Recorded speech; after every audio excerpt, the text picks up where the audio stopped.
This is Radar from the table coming at you another edition of MLB observations of the offseason hot stove, aka week number 4 of ending of this year's 2024 season into 2025 season.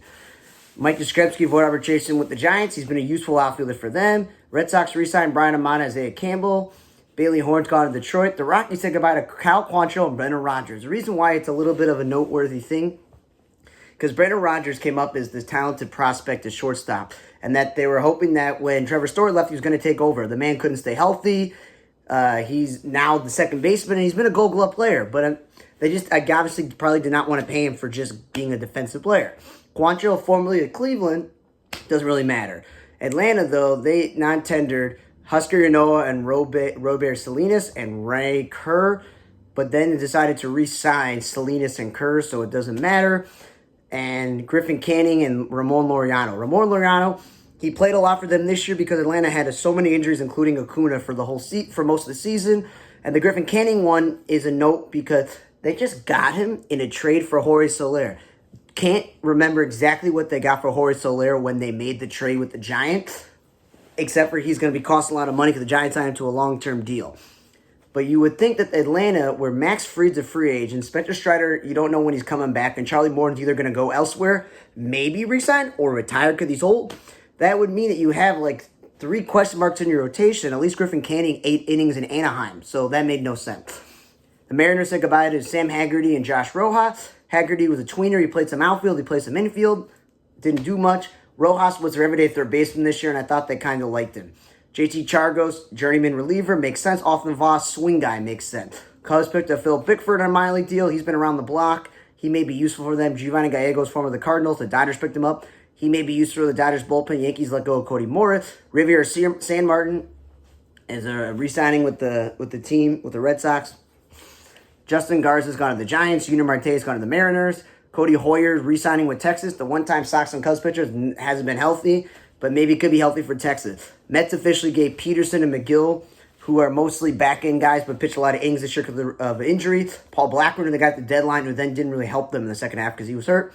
So we got to have pitching depth because I think both Quintana, Minaya, and I think Luis Severino all are free agents, so you might as well keep your starters. And then Tyrone Taylor is a useful outfielder, so they definitely can keep him. Luis Torrens was their backup catcher if they say goodbye to Navarro.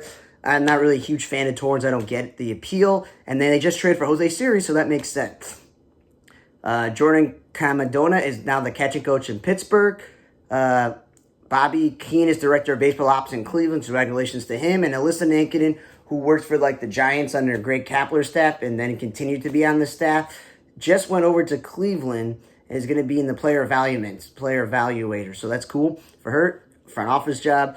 Mariners got Adonis Medina. Twins got Alex Spias. Thomas Pannone with the Brewers. Kenny Rosenberg, formerly of the Angels, is going to the KBO. Good luck there. KBO is keeping Denny Reyes and Lewin Diaz. Just on the Rockies this year, Jake Cave, he's going to the KBO. Guillermo Herrera is staying in the KBO. So is Mitch Wright, Drew Anderson, James Dale, Sacres Brito. Sacres Brito just had a cool name, and he never lived up to his potential here. Victor Reyes, former Tigers outfielder, and the White Sox had him in AAA and never called him up even though he was killing it in AAA. He's also going to the KBO or staying there. Jared Olivia and John Dupler is going to the Brewers. Duplantier, former Diamondback starter. Brewers definitely need pitching. Max Stassi, who was on the White Sox and then got hurt in spring training and didn't play a single game for them, formerly the Angels and Astros, is going to the Giants in a minor league deal, and that's good organizational depth because he is a very good backup catcher to have on your team. Mets have picked up Genesis Cabrera, also a former Cardinals relief pitcher who pitched for Blue Jays. Good organizational depth. Mike Stefanik, the corner infielder at Blue Jays, that's organizational depth. Yanni Chirinos, the swing guy, who's pitched for both Florida teams. And was he on the Dodgers this year? Maybe, because I always mixed up Chirino and the other guy that the Rays used to have, where both of them were bulk inning guys who could have just started.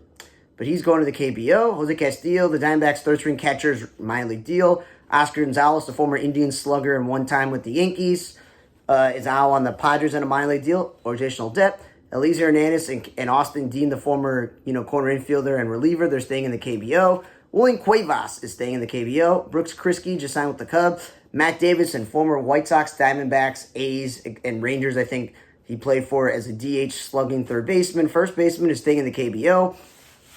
That's what they want. Japan and Korea would love guys who just hit a lot of home runs who didn't work out in the major league. John Baker, who's been working in the Pirates front office as the farm director, is moving to like performance, like looking over performance and stuff. So he's like either getting promotion or going to a different side of the front office. Matt Pierpione is now the director of pitching for the Cardinals. Ryan Kerr and Sober Salinas, we mentioned, are going to Atlanta. Ricky Navasco is going to Detroit, and Franklin Barrero is going to the Orioles. That's his organizational depth.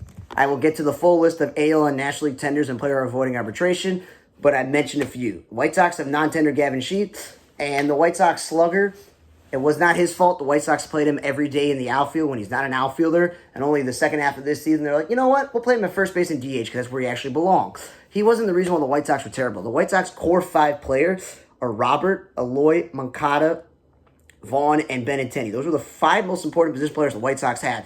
And Benintendi has not lived up his contract. Andrew Vaughn has not lived up his potential. Robert and Eloy and Moncada never stay healthy. So that's it. It's not really Gavin Sheets' fault, but the Sox weren't going to pay him. Hugh Quantenbaum and Carlos Mendez are now assistant hitting coaches in Atlanta after they let go of Kevin Sycer, who, guess what? He's now the Mariners hitting coach. So a lot of hitting and pitching coaches, they seem to like bounce from team to team like managers do or NBA or NHL coaches, so it's interesting. Jose Flores is now the first base coach of the Red Sox. Parker Quinn will become the the catching coach. Flores will also help the infielder, and he'll also be the bullpen catcher for the bullpen coach. So Parker Quinn is doing catching and bullpenning as a coach. So they're getting dual roles. Kyle Farmer, the utility man formerly of the Twins who played for the Reds and Dodgers, is now on the Rockies. Well, they let go of Brandon Rogers. So you know what? He's probably going to get a lot of at second base. He's a useful utility guy, former catcher. Kyle Finnegan and Jordan Romano were 2 of the famous closers that were non-tendered this past week. Finnegan just made the All-Star team this year. I don't get it. Why the Nationals would be like, you know what? Why don't we keep this guy and maybe trade him at the deadline? I don't know. The Nationals are going up. That's a good thing. But if they're not going to be a playoff team this year, you might as well trade him at the deadline. Jordan Romano, I know he missed a huge chunk of the season, but he's been your all-star closer, Toronto. Like, that is where I'm like, why can't again? You just trade him.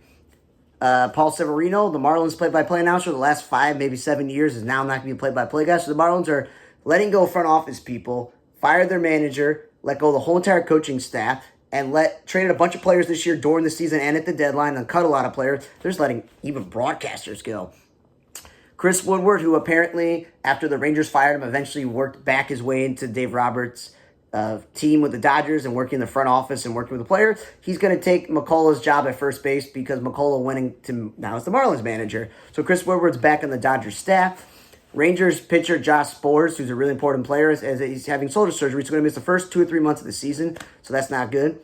Mike Napoli, formerly the Cubs first base coach, he's now going to be on the Reds, working with Terry Francona, unspecified role, but I can't remember. Was Terry Francona the manager of the Red Sox when Napoli was there, or was that John Farrell or Alice Cora? I'm trying to remember. It was probably maybe John Farrell, but still, a little of a Boston connection there, and that's cool. I like my Napoli, one of my favorite players.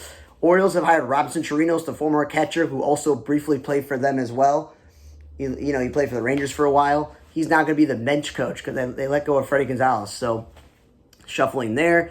As I mentioned, Kevin Sycer is the Mariners hitting coach. Carson Vitale is now the Marlins bench coach. So, he's Clayton McCullough's second command.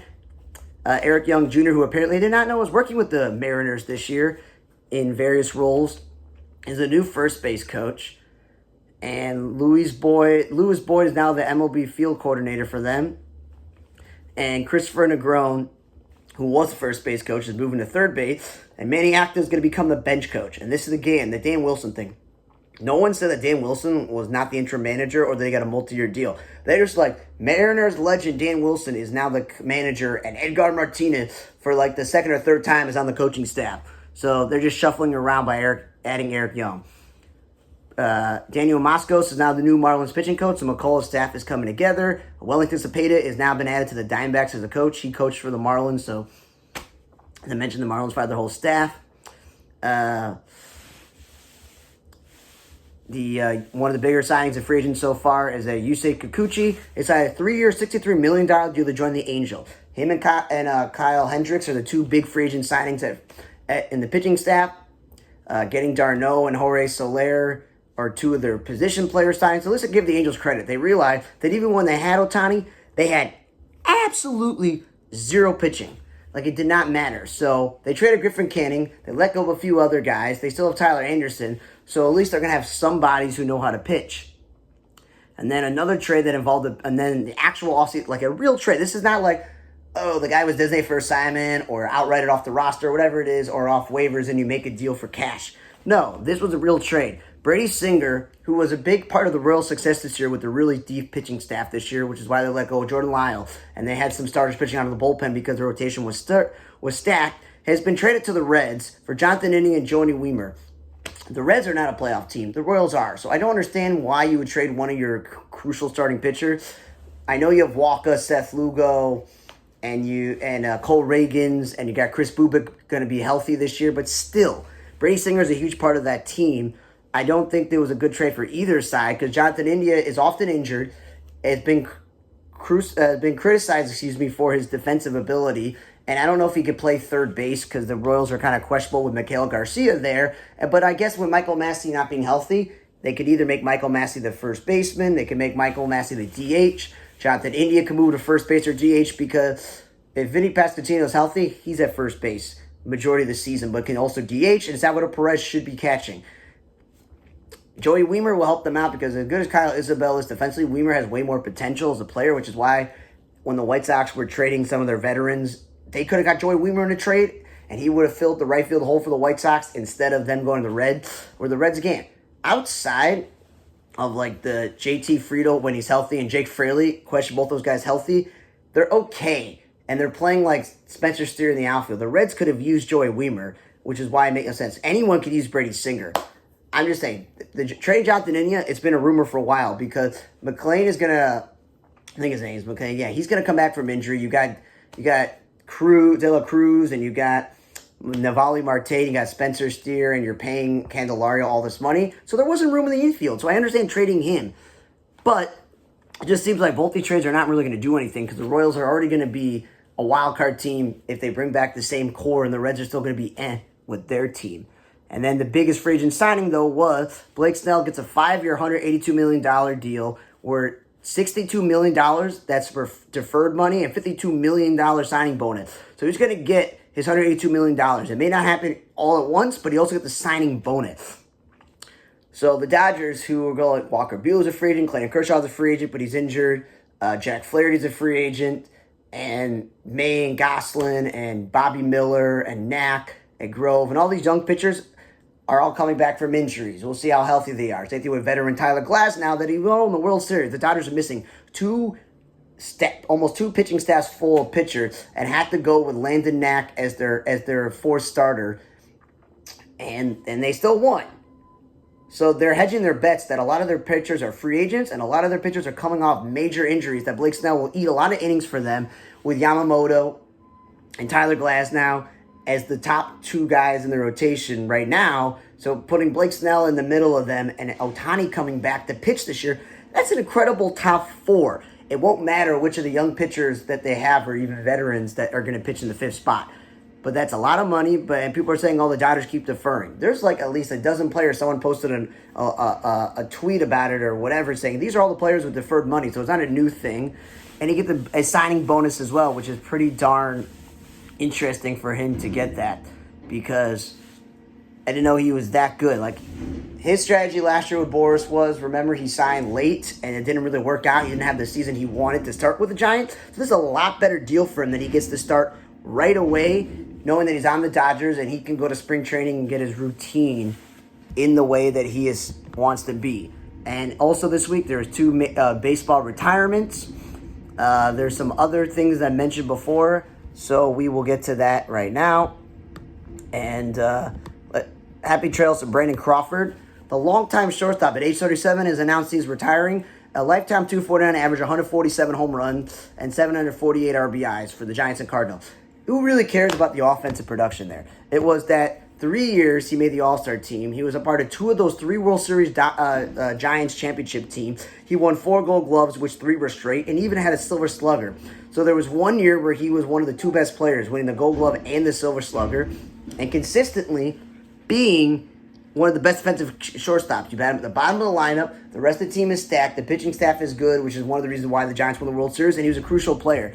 He also won a gold medal back in 2006 when he was younger, and in the major leagues, he won a gold medal with the 2017 World Baseball Classic. So he's got 2 gold medals on his mantle. He's got 2 World Series championships, 4 Gold Gloves, a Silver Slugger, and 3 All-Star appearances. So happy trails to him. And it's when you're late 30s, it's time to go as a retire.